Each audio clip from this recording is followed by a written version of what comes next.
Bienvenue dans le vestiaire avec Nicolas Saint-Pierre. Plein d'invités, puis une grosse heure dédiée évidemment aux sénateurs après un point de presse fort, long et intéressant de la part de la direction. On ouvre les portes du vestiaire dans quelques secondes avec un de nos précieux collaborateurs et un petit nouveau, Derek Brassard, l'ancien des sénateurs. Le hockey, il connaît ça. La preuve, il a joué avec les sénateurs d'Ottawa.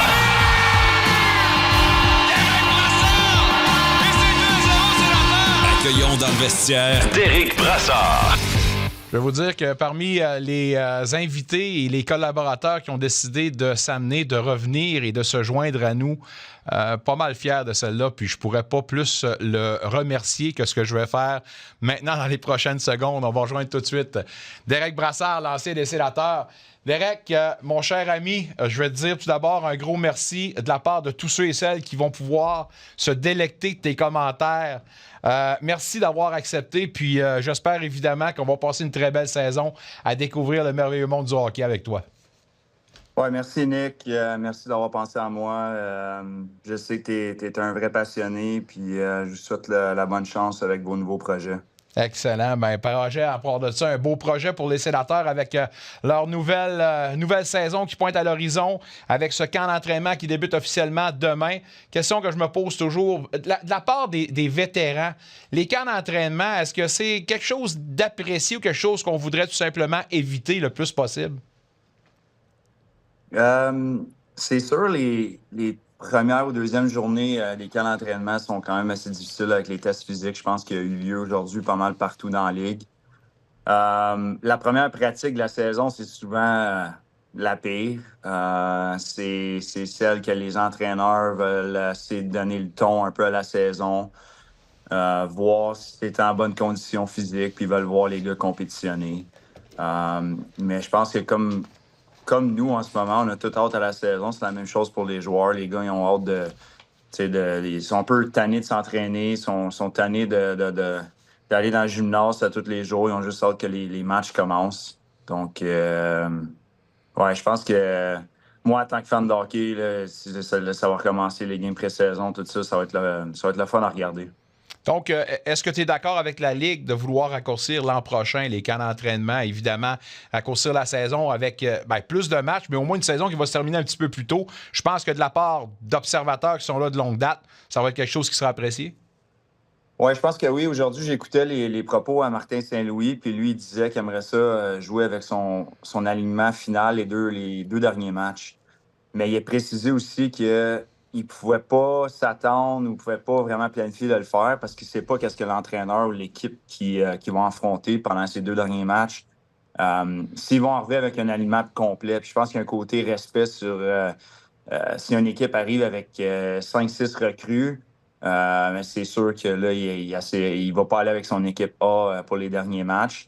Je trouve ça un peu dommage d'une certaine façon pour les jeunes joueurs parce que c'est leur chance de se faire valoir. Ou les gars de la ligne américaine que ça fait 2, 3, 4, 5 ans des fois qu'il y en a qui jouent dans la ligne américaine, puis c'est leur chance de se faire valoir. Puis il y a tout le temps des belles histoires, il y a tout le temps des gars qui se démarquent dans les camps d'entraînement. Ouais, des fois, il y a des équipes, je pense, qui jouaient 8 matchs pré-saison. Puis je me souviens dans les vestiaires, les gars commençaient à trouver ça long, les gars avant de commencer la saison. Puis ouais, c'est de trouver une certaine chimie, je pense, si tu es un défenseur avec ton partner ou essayer de trouver une certaine chimie avec ton trio, avoir le timing qui essaie de revenir le plus rapidement possible. Mais ouais, j'ai vu là, je pense qu'ils veulent essayer de mettre plus de matchs. Ça, c'est sûr que ça va amener plus de revenus à la Ligue.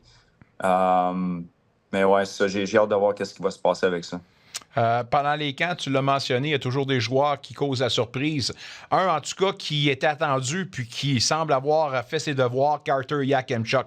A joué de même dans le gros camp, comme il l'a fait dans son seul match dans le tournoi des recrues. Je me demande comment on peut faire autrement que de le faire débuter. Mais c'est le genre de problème, j'imagine, qu'une organisation apprécie, là.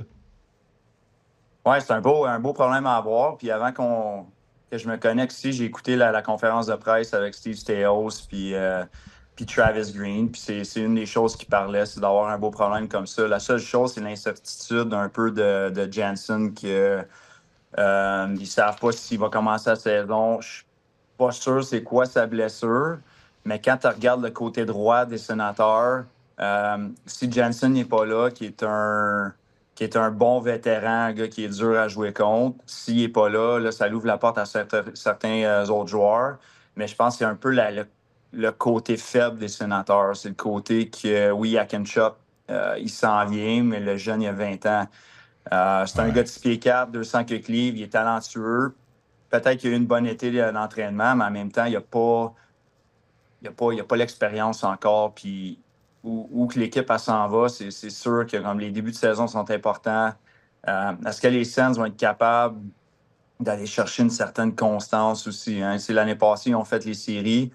Mais là, cette année, il va y avoir des attentes. Les attentes vont être encore plus élevées. Puis les gars, ils ont finalement goûté, puis ils savent comment dur ça va être. Donc, si j'avais, mettons, un point d'interrogation sur leur saison, c'est peut-être le côté droit, défense des Sens.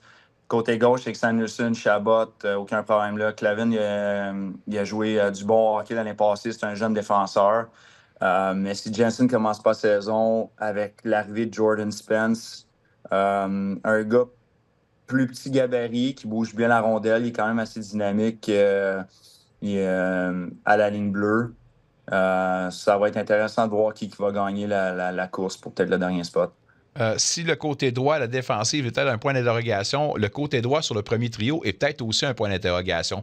Et remarque bien, là, je ne veux pas te placer dans une situation fâcheuse. Je comprends que tu respectes beaucoup Claude Giroux puis que tu l'aimes bien à part de ça, vous êtes bien chum. Mais on a posé la question au coach, puis je dois te la poser. À la droite de Tkachuk et Stützle, qui est le meilleur fit selon toi entre Zetterlund et Giroux? Moi, quand j'étais avec les Sens il y a 2 ans, c'est sûr que Tim, il était un peu plus jeune. Puis, qu'est-ce que j'aimais, c'est que l'expérience de Claude, puis surtout sur les mises en jeu. Claude, en étant droitier, il couvrait un bord de la patinoire. Puis, Tim, qui avait un petit peu plus de la misère, avait quand même le côté gauche. Puis même Brady était capable de prendre des mises en jeu. J'aime le côté de, le sens du jeu à Claude, ses habiletés de passeur. Il est compétitif, puis les gars le respectent beaucoup. Donc, je l'aime de ce côté-là. Zetterlund, c'est un peu genre, j'ai regardé les matchs l'année passée, mais je pense qu'il va falloir qu'il prenne sa chaise cette année. Il va falloir il va être évidemment plus confortable. Après un échange aussi, des fois, c'est quand même assez dur d'arriver dans une équipe et d'essayer de s'adapter le plus possible. Mais ça, c'est un bon coup de Steve Staios d'aller chercher, je pense, pour qu'est-ce qu'ils ont donné. Je pense qu'il y a quand même des habiletés de marqueur. C'est drôle que tu me dises ça parce que là, 3 semaines, j'ai joué dans un tournoi 3 contre 3 à Chris Letang pour une fondation. Puis je jouais avec David Perron puis Chris, c'était notre équipe. Ouais. Puis c'est ça que David Perron il me dit à côté droit, il dit je peux me retrouver sa 4e ligne. Là. Il dit il va falloir que je gagne un poste ou je trouve une chimie avec que ça soit avec Cousins ou avec Pinto. Il dit nos ailiers droits, ils peuvent bouger un peu partout dans le line-up. Donc ça va être une belle lutte. C'est un beau problème à avoir aussi. Là. J'aime l'arrivée de Lars Eller aussi. C'est un autre vétéran. Ils ont beaucoup de bons vétérans pour épauler les gars. Fait que j'ai quand même confiance en leur saison cette année. Pendant plusieurs années, on nous a dit qu'on voulait avoir cette compétition à l'interne dans l'univers des sénateurs. Je pense que là, maintenant, on l'a et pas à peu près. Brady Tkachuk a célébré son 26e anniversaire de naissance. Dans le jargon du sport professionnel, surtout au hockey, à partir de 26 ans, c'est là qu'on dit que les joueurs atteignent leur prime. Donc, si je te pose la question, je l'ai posée d'ailleurs à Steve Staios aujourd'hui, c'est quoi le plafond d'un joueur comme Tkachuk qui arrive maintenant à son prime? Il a parlé ni plus ni moins d'une licorne pour décrire un peu Tkachuk. Le plafond, selon toi, pour le capitaine, ça serait quoi? Mais son plafond, quand tu regardes sa saison l'année passée, je pense qu'il a diminué en points. Il a manqué des matchs, mais si je pense à la moyenne par match, peut-être elle a diminué un peu. Mais c'est un gars de 33 à 37 buts là, facile à toutes les années. Est-ce qu'il pourrait marquer 40 buts à toutes les années si... Je pense qu'il y a 100 minutes de punition depuis qu'il a commencé à toutes les années. Fait qu'il en passe quand même du temps là, au cachot. C'est peut-être une belle coïncidence à voir aussi qu'il a peut-être régressé un peu en fait de points l'année passée, mais l'équipe a finalement eu du succès. L'équipe a rentré en série. Donc, je pense qu'il y a peut-être eu un déclic aussi avec sa maturité de leader, se concentrer au maximum à jouer des deux bords de la patinoire, puis c'était de gagner à tout prix. Donc, son plafond, c'est un gars qui il en produit pas beaucoup des comme lui. Puis, c'est un gars que tu veux de ton bord, là. C'est un gars physique, un gars qui joue en avant du but en avantage numérique, à 5 contre 5, qui est tout le temps dans l'enclave. C'est pas un gars qui joue en périphérie. Fait que son plafond, il est là, il est dans son prime. Puis, ça va être à lui de leader l'équipe sur le droit chemin. Brady Tkachuk, Tim Stützle, futur marqueur de 100 points chacun. D'accord avec l'affirmation? Ouais, ça va dépendre de leur avantage numérique. Souvent, les gars de 100 points, c'est sûr que quand tu joues avec des gars talentueux, c'est sûr que ça va aider, mais si l'avantage numérique est dans le top 10 de la ligue, puis ouais, ça, faut que tu sois constant, puis il faut que tu aies des soirées. Faut que tu aies des soirées productives de 3-4 points, ça c'est sûr, certain, mais les deux, ils ont le talent pour le faire.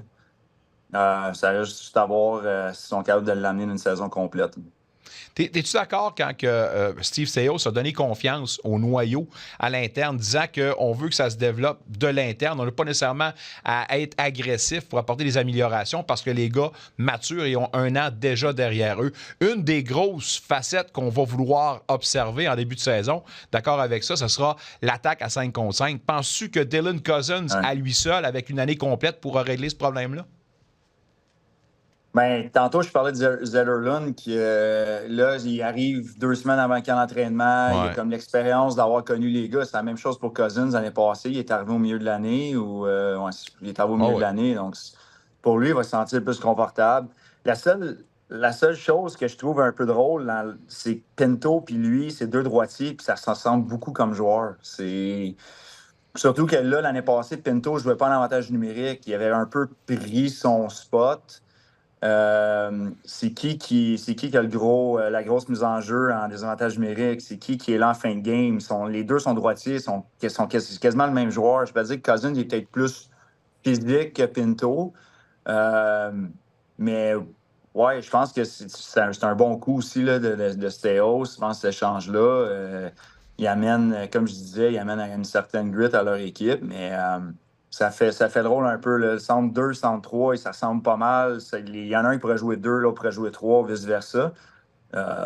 Mais j'ai hâte de voir ce que ça va donner. Hâte de voir également quel sera l'an 2 sous la férule de Travis Green. J'ai devant moi, en tout cas, j'avais l'impression d'avoir devant moi un gars qui a bien fait ses devoirs dans ses passages à Vancouver puis son court passage à New Jersey. Puis je le vois moins réticent envers les médias puis capable de peut-être mieux gérer ses émotions. Vois-tu les mêmes choses? Ou... Ouais, je pense que oui. Je ne sais pas si les médias d'Ottawa, vous êtes peut-être un petit peu plus gentils que ça à Vancouver ou il y a un petit peu plus de pression là-bas, mais ouais, c'est comme dans n'importe quoi. Le gars, il a déjà joué la game. Après ça, il s'est lancé dans le coaching. Comme tu disais, il a quand même été dans les organisations quand même assez demandantes, que la pression est là. Ben ouais, ça vient avec l'expérience. Puis je pense qu'il a confiance à son équipe. C'est vrai que les Sens, ils ont une belle équipe sur papier, tout ça, mais il n'y a pas de valeur sûre. Hein? Les équipes s'améliorent pendant les étés. Tu regardes dans leur division, les 2 équipes de la Floride, c'est quasiment un sure shot pour les séries. Là, tu peux-tu rentrer comme 3e ou tu peux essayer de te faufiler ou jouer mieux que ces équipes-là? Les Canadiens s'en viennent de meilleur en meilleur. Là. Ils ont perdu des gros vétérans, je pense, qui jouaient des grosses minutes, puis en Savard, Dvorak, Armia. Tu regardes Buffalo, c'est un peu plus difficile. Détroit, ils cherchent aussi.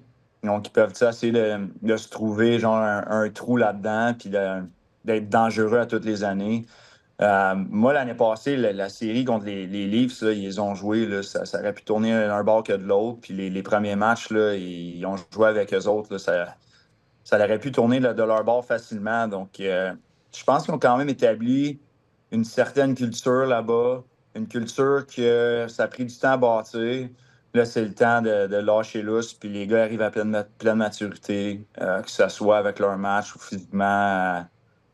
Quand moi je jouais il y a 2 ans, c'était encore un peu le gros noyau sortait du junior des collèges. Là, ils sont rendus à une étape que c'est le temps. Là.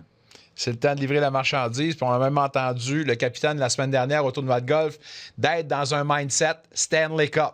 Alors, on verra si on sera capable de se rendre à la terre promise. On n'a plus de temps. On va se laisser là-dessus. La glace est cassée. Parfait. Brass, un gros merci. Gros merci. On se reparle la semaine prochaine. Merci beaucoup. Bye-bye. Derek Brassard, mesdames, messieurs, l'ancien des Sénateurs d'Ottawa, l'ancien Ligue nationale de hockey, maintenant un membre de notre équipe de collaborateurs et collaboratrices. Vous êtes dans le vestiaire, la meilleure émission sportive francophone in the capital. Un retour sportif 100% local dans le vestiaire avec Nicolas Saint-Pierre.